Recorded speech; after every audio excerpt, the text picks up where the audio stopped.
Happy Halloween, everyone.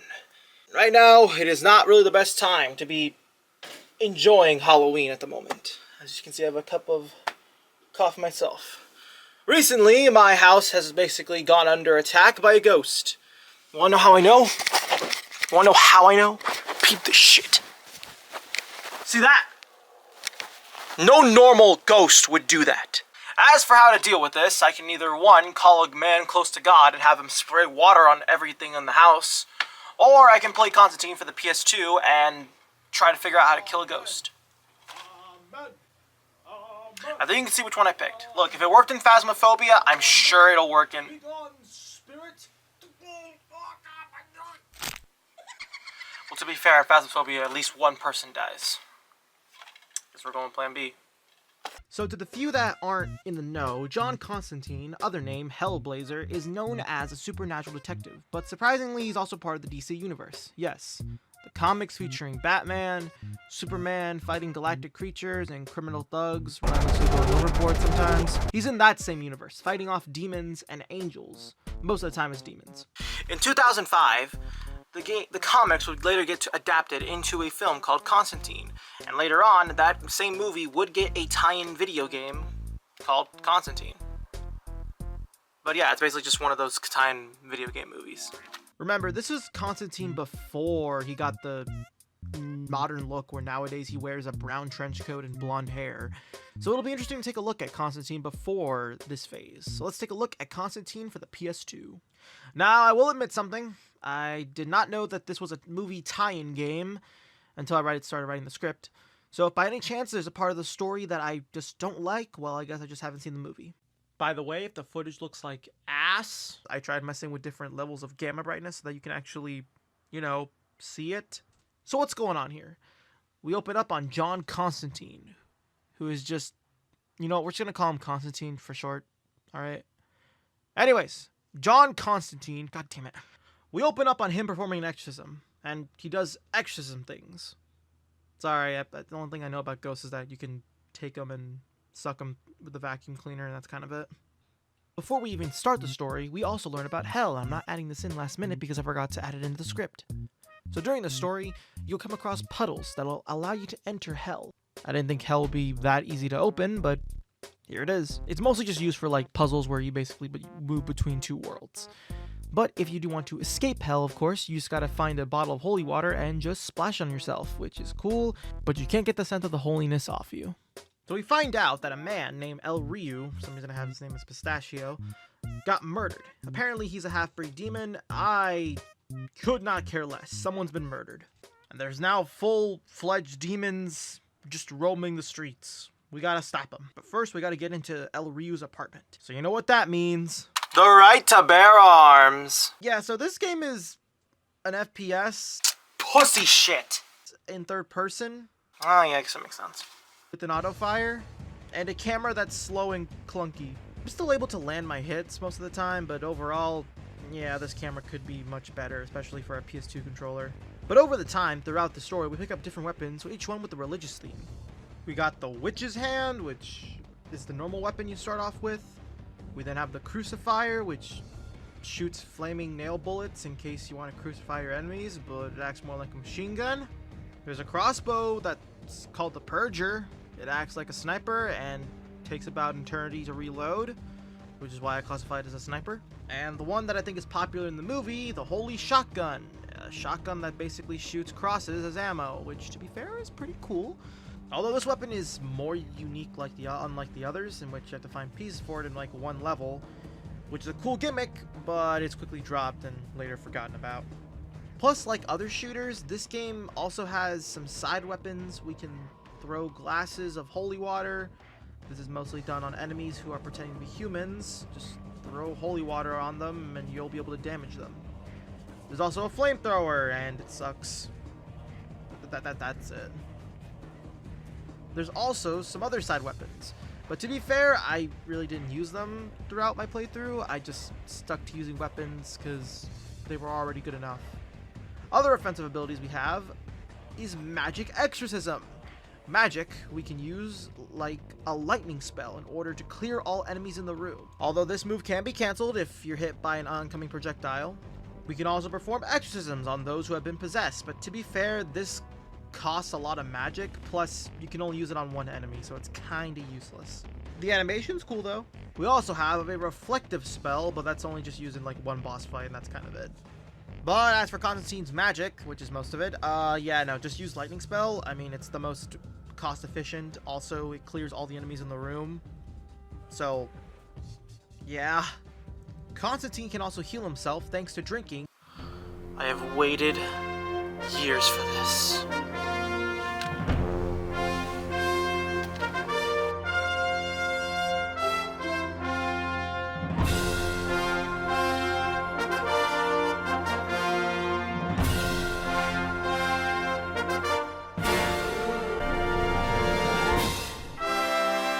Any form of water you can drink. God damn it! Of course, if your canteen's low on water, you can refill it through anything that serves water. A dispenser, a kitchen sink, a fountain. Almost anything can be used to refill your water.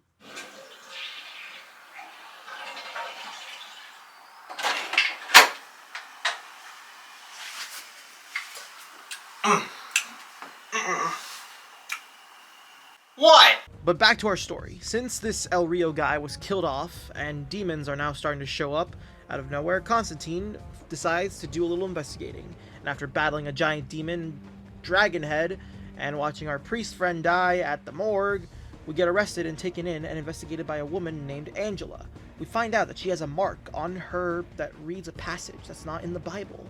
Right. As we discussed, the demons start showing up and attacking the police precinct. Now, that just feels like something out of Resident Evil, huh? Another ability that Constantine has is a vision thing, where you look through and basically everything's photonegative and it's the most blurriest crap imaginable, like holy crap. Look at the PC version, it's more clear than this! But yeah, no, if you get very nauseous, good luck with that. Might as well be a good time to talk about the enemy variety in this game, as most of the enemies here do offer a bit of challenge. They're not just giant obstacles in your way. And while some enemies will honestly be just the standard demon that will come rushing at you, and some of them will attack differently and maybe shoot at you sometimes, others disguise themselves as humans, requiring you to throw holy water at them, as I mentioned before. You also have other enemies like giant brutes that will rush you, and their weakness is to get right behind them. So, you know, kind of do a sort of Resident Evil kind of swerve around. You'll notice I'll be making a lot of references back to Resident Evil. Now, is that a bad thing that most of this stuff is very Resi Evil stuff? Honestly, no. Considering the universe of Resident Evil and looking at the universe of John Constantine, I mean, they kind of fit the bill either way. You know, so you could swap one for the other and probably no one will notice the difference. But not everyone's perfect. Unlike this giant guy, he shows up in the police force and I don't like how it's set up. It's basically like you're in this big room and you expect the boss here.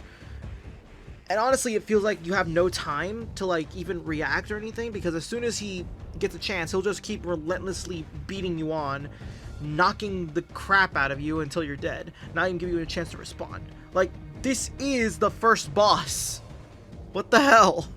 All I can say is just keep shooting him. If you have a full canteen, you'll most likely survive, but just keep shooting the center part of his chest, and whatever you do, don't run, because dear God, you are not going to be able to escape him.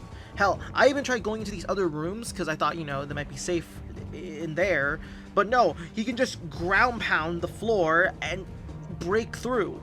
The best I could do was mostly just take him into these rooms and try and trick him to go back and forth, which somewhat works until you realize that the room you're in barely has any space, so he can just ground pound you until you die.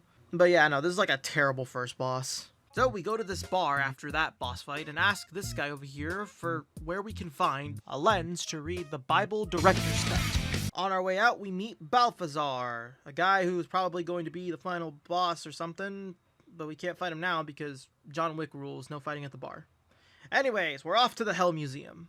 We have to collect 3 seals in order to open up an area that contains the lens we need so that we can read the Bible's Director's Cut. This will require us to do a lot of puzzle solving with the vision thing we shown off earlier. Our timing down when pausing on pairings, and of course baiting more enemies, including this new guy who shoots projectiles, as I mentioned before.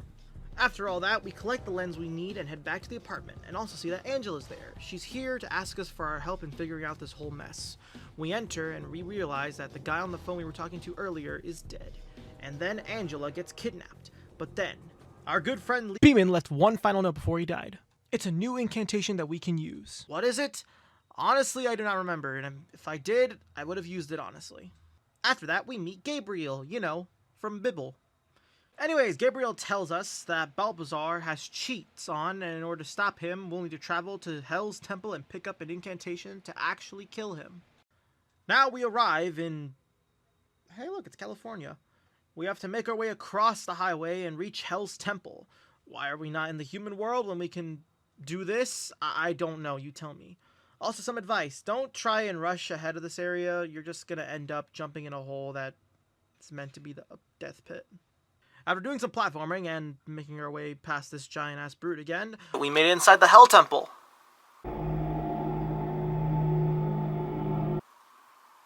Dude, I was kidding!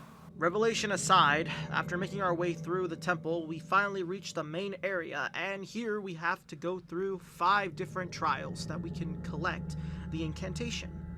We have a trial where we must navigate through a room that we can turn upside down. Pause a few pictures in their place, and if we miss our timing, we have to fight monsters.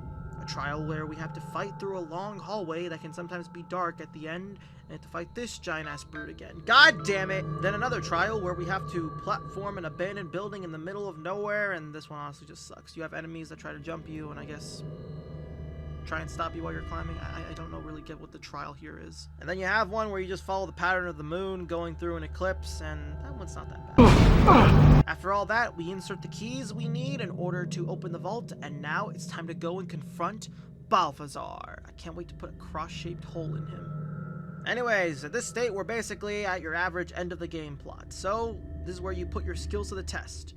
Climbing up a tower. So after climbing up the tower and going through different ass demons throwing a lot of holy water at people, and traveling through hell and back and getting a drink.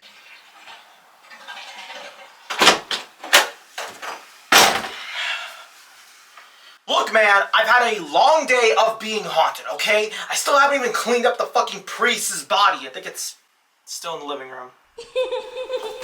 Alright, so the fight with Balthazar begins. So we can't hurt him normally, instead we have to just use the new spell we got called the Demon's Leech and perform it, and have him attack us, and it's basically just a reflector. If by any chance we run out of MP, we can just kill one of his flying demons and just repeat the process. It's really not that epic of a boss fight, and you can get it done real quickly as long as you know what to do. After defeating Balthazar, we then threaten him and ask him to tell us where Angela is being sacrificed.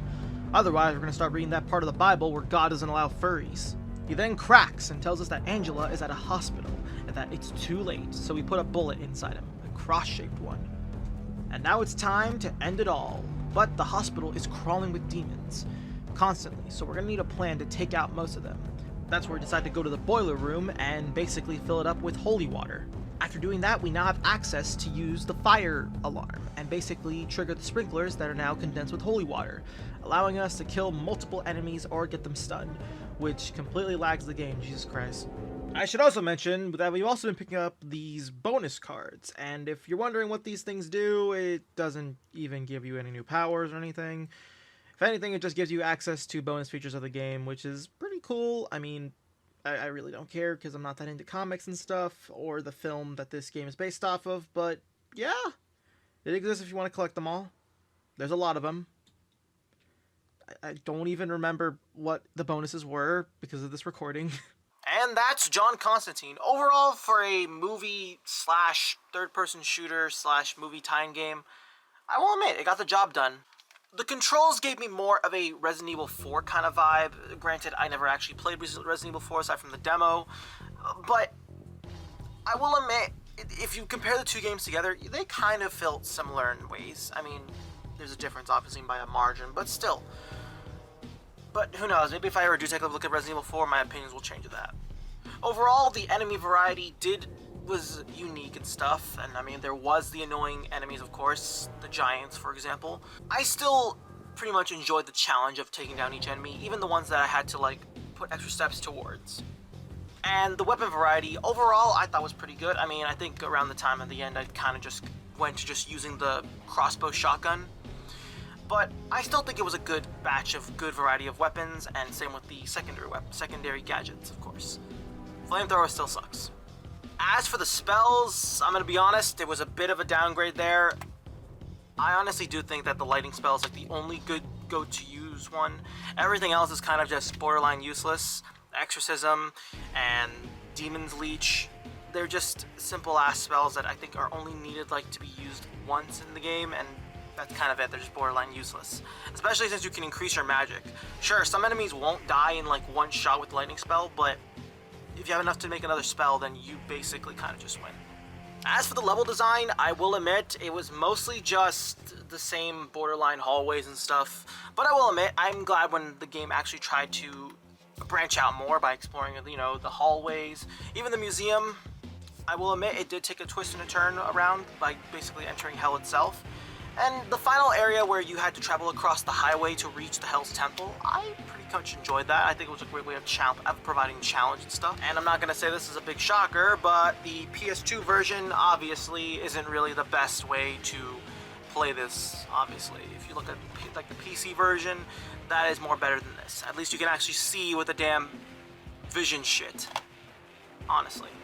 So if you really do want to play this game, I really do recommend just find a way to get your hands on the PC version. Don't try to use the PS2 version unless you really do hate yourself, like I do. But alright, let's wrap this up and hopefully end this soon. After making it to the top of the hospital, we find Angela sitting in a pool. Okay, weird thing, I tried this out for some reason because I'm a sadistic freak or whatever. Apparently you can shoot her in the pool, and if you do that a few times, you will get killed. I don't know, I just wanted to try that out because funny. Anyways, we jump in to help Angela, but then get kicked to the side by Gabriel. That's not right. That's Gabriel, the angel, you know, the good guy from Bible. But it turns out her plan was to hook up with Mammon, the devil's son. Well, the Christians aren't gonna like this one. Alright, so this was Gabriel's entire plan, but to make sure I don't get sent to hell for this, I'm gonna use metaphors. So Gabriel saw that God wasn't getting any new Twitch subscribers, and in an attempt to try and get more, they decided, why not let's team up with the Devil's Son and Balthazar to create a collab in which they start releasing a bunch of demons into the world and start sending everybody into a satanic panic in order for people to start praying and start subscribing to twitch.com/themanupstairs. But what I failed to see is how this really works, because literally these demons are going around killing people. So I'm just saying, is that there not going to be enough people praying because, you know, most of them that are probably praying are just getting killed off. Not to mention, isn't Gabriel technically committing a sin by doing this? Because she's getting a bunch of people killed over something that's kind of selfish, let's be honest. So I did some research and seeing if like an angel can actually sin, and it turns out the best information I could pull was that an angel can sin so long as it's within their nature. And since killing is a sin, doesn't that mean that Gabriel is nothing more than more of a satanic fucking psychopath of an angel? All because fucking people weren't subscribing to the man upstairs at twitch.com, and because of that, I am taking this shit to the Vatican, and I'm gonna show them that there might be just two fucking devils! I got beat up by the Catholics. Alright, so our battle with Gabriel begins. Surprisingly, this is one of the most easiest fights I've ever seen. All you gotta do is basically just dodge her lightning bolts and stuff that she shoots, and then just shoot her, and sometimes she'll fly away, and you just keep shooting her when she comes back. It's like a really simple process, honestly. Anyways, forgetting about her plan and everything, as we already discussed, we now must fight Mammon, the devil's son, as we must travel to hell, doing the same method that we've always done to go to hell. And now that we're here, we can't shoot Mammon himself, as we have to let him possess Angela. That way we can perform an exorcism, and once that's done, we can pick up the knife, and if you don't pick it up, this damn knife, you are just screwed. I'm not even kidding.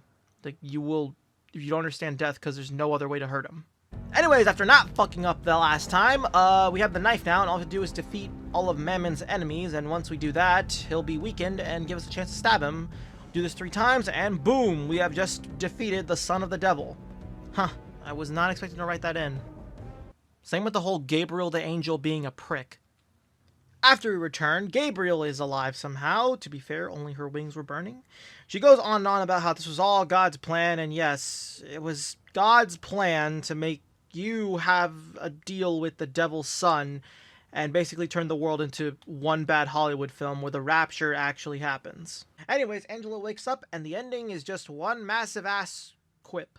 Quitting's not my style, but there's always tomorrow. That's a very low point way to end it. Shit. Okay, you know what? I'm done. I am tired of fucking just sitting around doing nothing. I'm gonna go out there and I'm gonna take care of this fucking ghost like I should have done. There he is. There's the ghost.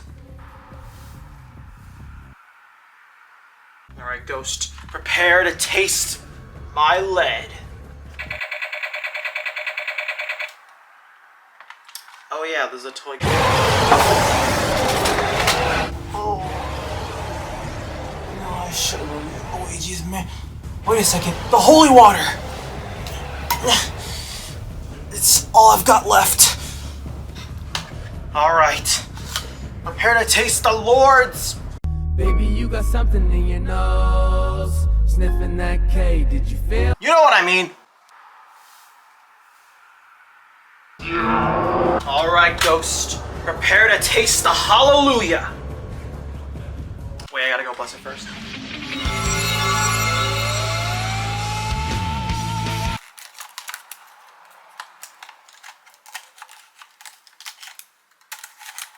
Now prepare to taste the holiness. Get out of my house!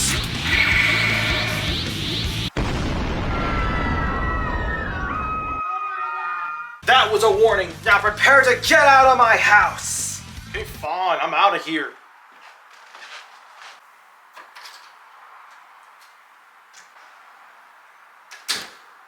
Okay. Oh, shit, right. Alright. Takes care of that. Ooh, table. Okay.